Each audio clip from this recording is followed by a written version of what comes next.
1999, China's President Jiang Zemin began a nationwide crackdown on Falungong, a peaceful practice guided by the universal principles of truthfulness, compassion, and tolerance. This ancient practice for mind, body, and spirit has benefited millions of people in over 50 countries around the world. Threatened by its growing popularity in China, Jiang Zemin is now leading a brutal and unrelenting campaign against Falun Gong. To avoid condemnation from the world, Jiang has been using every means within his power to carry out this persecution. The most highly publicized example of Jiang Zemin's strategy is the self-immolation that took place in Tiananmen Square on January 23, 2001. 5 people set themselves on fire.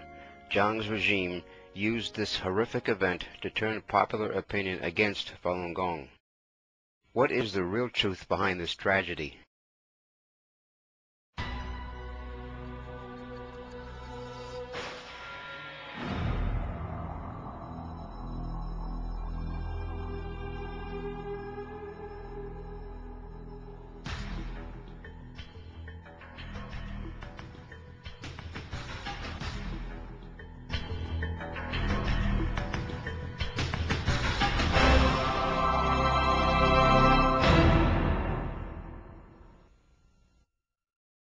According to China's state-run news agency Xinhua, at 2:41 p.m. on January 23rd, on the northeast side of the People's Hero Monument, a man named Wan Jindong set himself on fire.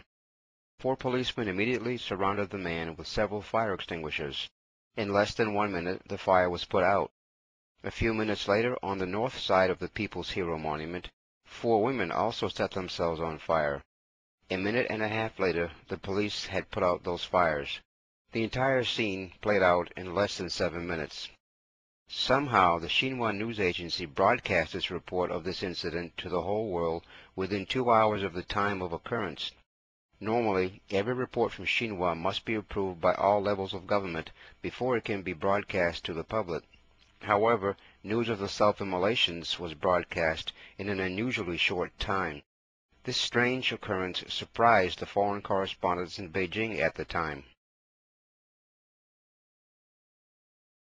The Beijing Evening News reported on February 16th that there were 3 or 4 policemen putting out the fire of each self-immolator.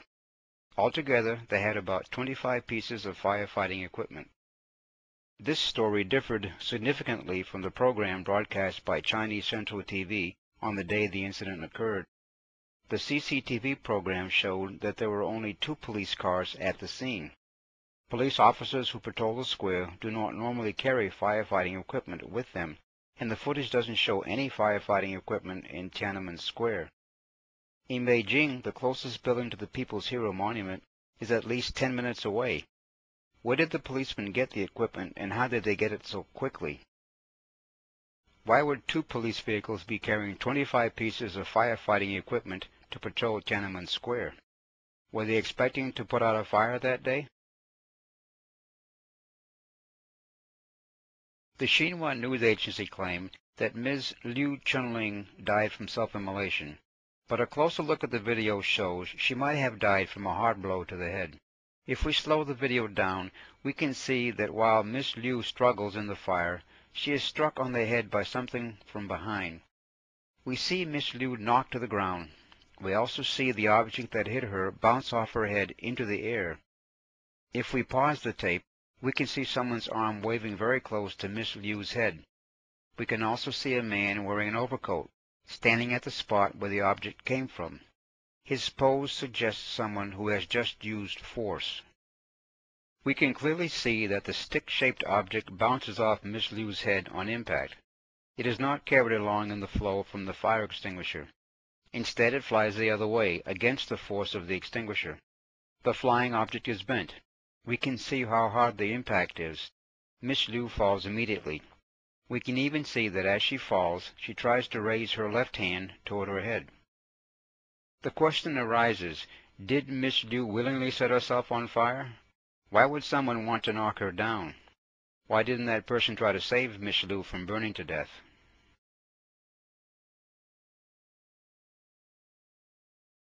From the Chinese Central TV program, we can see that the camera follows the policeman to the site where the fire began and even zooms in and out to catch just the right details of the drama as it unfolds. Normally, the surveillance camera in Tiananmen Square covers a fixed area, but on this particular day, the camera follows the police to the scene and zooms in to focus on the incident. It seems as if this camera was set up specifically to tape the self-immolation. The Chinese media claims that it was CNN journalists who recorded the close-up shots, but the head of the international department of CNN stated that CNN did not film anything because at the very beginning of the incident, CNN reporters were arrested and their equipment confiscated. CNN did not have a chance to shoot any footage. When we look again at the tape from Chinese Central TV, we can see a man carrying a camera bag at the scene. He seems to be shooting the whole incident from close by. Who is he? Why didn't the police stop him the way they stopped the CNN reporters? Why would the government lie about the source of the videotape? Why wouldn't they reveal the source of the close-ups, even if they were taken by a policeman who just happened to be there on that day? The CCTV footage also shows the police officer behind Wang Jindong holding a fire extinguishing blanket. He doesn't use the blanket immediately as one would expect. He is just holding it and looks as if he is waiting for a signal from the burning man or waiting for the photographer to take a picture. Is it coincidental that this footage was shot within 1 or 2 minutes after the fire broke out and that it was shot from the best angle?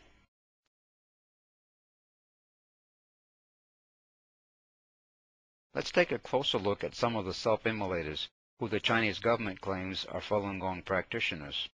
First, let's examine the man who set himself on fire.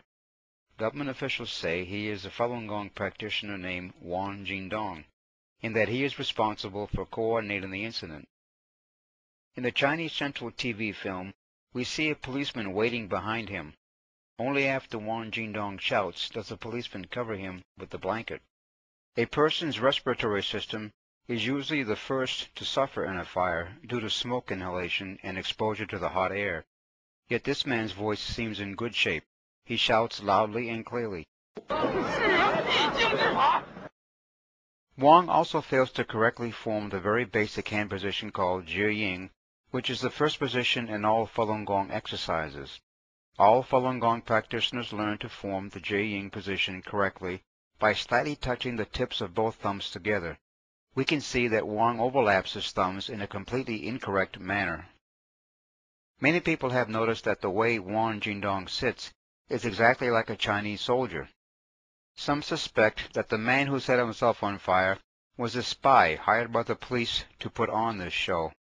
When we compare this man to a photo provided by the government, which shows Wang prior to the self-immolation, we can see that the scalp line of the self-immolator is very neat all the way across the top of his forehead. We can't see his hairline. It even looks like he might be wearing a wig or a mask. It is common knowledge that human hair burns very easily and quickly. It was reported that Wang Jindong was seriously burned, yet we can see that his hair remains untouched and forms a clear-cut line above his forehead. Wouldn't his hair be one of the first things to burn? How can it be so neat after he was engulfed by flames? And oddly enough, he stays seated while on fire. Footage of burning victims shows that they experience intense pain, and they usually do not remain in one position. Could Wang Jindong be wearing fireproof clothing? He looks bundled up, as if he's wearing layers of extra clothes. Notice the plastic Sprite bottle between the man's legs. It looks brand new, as if the flames never touched it. Government officials claim that Wang Jindong drank gasoline from the Sprite bottle before he set himself on fire, and that he was very seriously burned.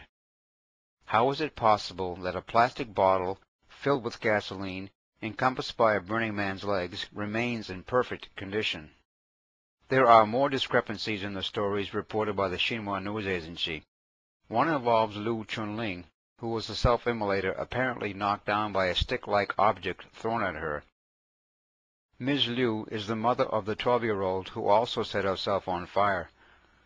According to a detailed government report dated January 30th entitled Documentary of Self-Immolation, Ms. Liu started practicing Falungong before March 1999, before the Chinese government launched the persecution of